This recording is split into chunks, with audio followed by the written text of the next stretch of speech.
Bench تبدیل ہوا اور فیصلہ بھی تبدیل ہو گیا. بڑی دلچسپ صورتحال ہے. آج بڑا اہم فیصلہ آیا. 63A آئین کا آرٹیکل ہے, اس کی تشریح سے متعلق. یعنی ماضی میں کہا جا رہا تھا کہ بادی النظر میں اس کی تشریح غلط کی گئی تھی اور آج جو ہے وہ درست انداز میں کر دی گئی ہے. یہ اہم کیوں ہے معاملہ اور اس کے آنے والے دنوں میں اثرات کیا ہو سکتے ہیں اور کیا آئینی ترامیم کی راہ اس سے ہموار ہو گئی ہے؟ اس تمام تر صورتحال پر جو ہے وہ ہم بات کریں گے. شامی صاحب, تفصیلی فیصلہ تو بعد میں آئے گا, لیکن آج کچھ دلچسپ ریمارکس بھی سامنے آئے ہیں.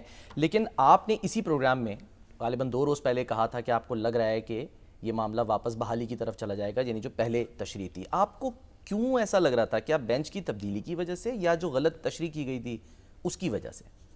دیکھیے, اگر آپ دستور کے الفاظ پڑھیں, جو 63 ہے اس کو پڑھ لیں, سرسری طور پہ پڑھ لیں. صحیح, یہ میرے پاس ہے ویسے. اس میں اس کے جو الفاظ ہیں وہ اس فیصلے سے مطابقت نہیں رکھتے. صحیح.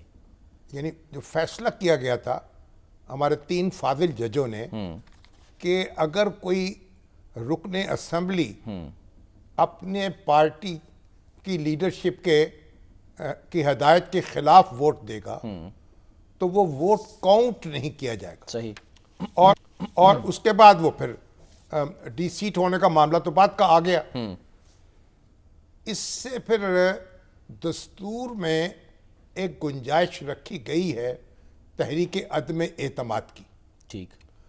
اگر وزیر اعظم سے پارٹی کے ارکان ان کے غیر مطمئن ہو جائیں یا وزیر اعلیٰ سے یا وزیر اعلیٰ سے, تو پھر وہ اپنی پارٹی نشست چھوڑنے کا رسک لے کر اس کے خلاف ووٹ دے سکتے ہیں.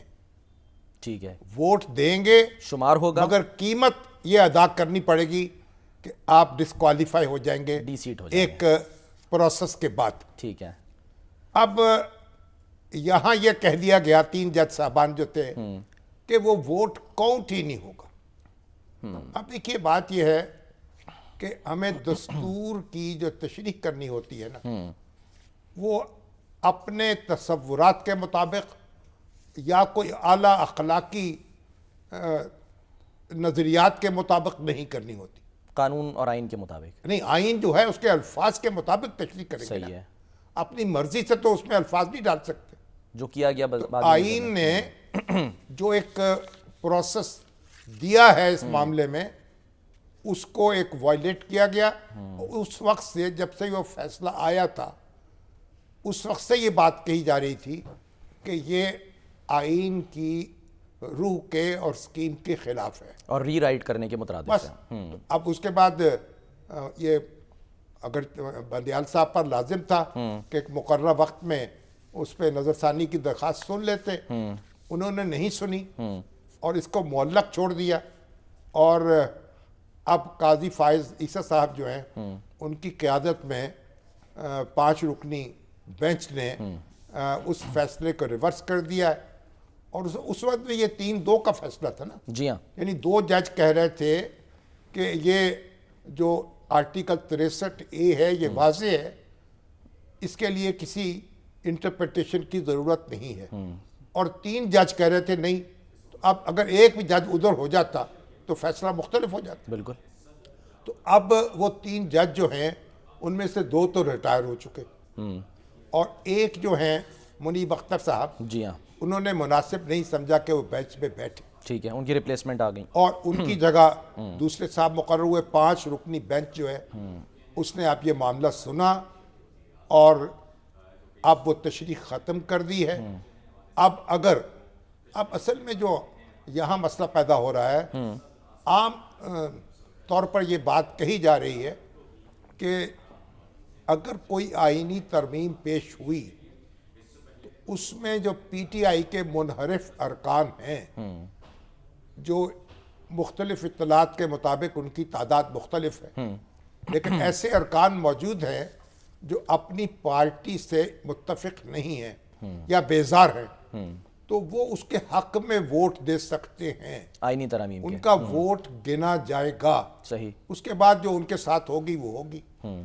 تو اس پس منظر میں اب پی ٹی آئی بھی واویلا کر رہی ہے, اور اس کے جو حامی حلیف ناصر مگر میں سمجھتا ہوں کہ اس سے قطع نظر کہ اس کو کیسے اس کا نتیجہ کیا نکلے گا، کیا کون سا رکن اس کا استعمال کرے گا، کون سا نہیں کرے گا، ہمیں حقیقت کی بنیاد پر معاملات کا جائزہ لینا چاہیے. اور دستور کی جو یہ مس انٹرپریٹیشن تھی وہ ختم ہو گئی ہے. اب قاضی صاحب فائز عیسیٰ صاحب بڑے دباؤ میں انہوں نے یہ سماعت کی ہے. وکلا بھی ان سے الجھتے رہے، احتجاج بھی کرتے رہے، اندر بدتمیزی بھی کرتے رہے. بدتمیزی کرتے رہے. اب سپریم کورٹ بار جو ہے اس نے درخواست دائر کر رکھی تھی نظر ثانی کی، تو بہرحال مگر وہ سپریم کورٹ بار نے تو اپنی درخواست واپس نہیں لی. تو اب جو بھی ہو دیکھیں گے، جو بھی ہوگا اس کا نتیجہ کیا نکلے گا اس پہ غور کر لیں گے. اور مگر دستور جو ہے کسی بھی، یعنی وہ کہتے ہیں نا آپ آنے والے کسی طوفان کا، روزہ رسول اللہ خان شعر پڑھا کرتے تھے، آنے والے کسی طوفان کا رونا رو کر نہ خدا نے مجھے ساحل پہ ڈبونا چاہا. ان کا وہاں جا کے طوفان میں کیوں ڈوبنا ہے، میں یہیں ڈبو دیتا ہوں. تو یہ جو ہے میرا خیال ہے کہ ہمیں اس پہ بس ٹھنڈا پانی پینا چاہیے. اچھا سر، لیکن ٹھنڈا پانی پینے کو تیار نہیں ہے، کیونکہ علی ظفر صاحب وہ آج ہم نے دیکھا وہ تو بوائیکاٹ کر کے چلے گئے تھے باہر. ہاں اس کے بعد فیصلہ آ گیا. مقرر کر دیا تھا. ہاں جی، 11:30 بجے کے بعد معاون ہو گئے. پی ٹی آئی سے ملنا ہے، بانی پی ٹی آئی سے ملے، عدالت نے حکم دیا. انہوں نے کہا کہ اس کے بعد واپس آئے، کہا کہ وہ خود چاہتے ہیں، مخاطب ہونا چاہتے ہیں عدالت سے، صحیح، خود عدالت میں پیش ہونا چاہتے ہیں. حالانکہ جب کوئی شخص جو ہے وہ اپنا وکیل مقرر کر دیتا ہے تو پھر اس کے بعد اس کا جو عدالت سے براہ راست مخاطب ہونے کا تو معاملہ ساقط ہو جاتا ہے. اب ایسا نہیں ہوتا. جب آپ وکیل مقرر کر دیتے ہیں تو پھر وکیل ہی آپ کی نمائندگی کرتا ہے. تو پھر ہو سکتا ہے عدالت کبھی مناسب سمجھے تو اجازت دے دے، لیکن عدالت پہ لازم نہیں ہے.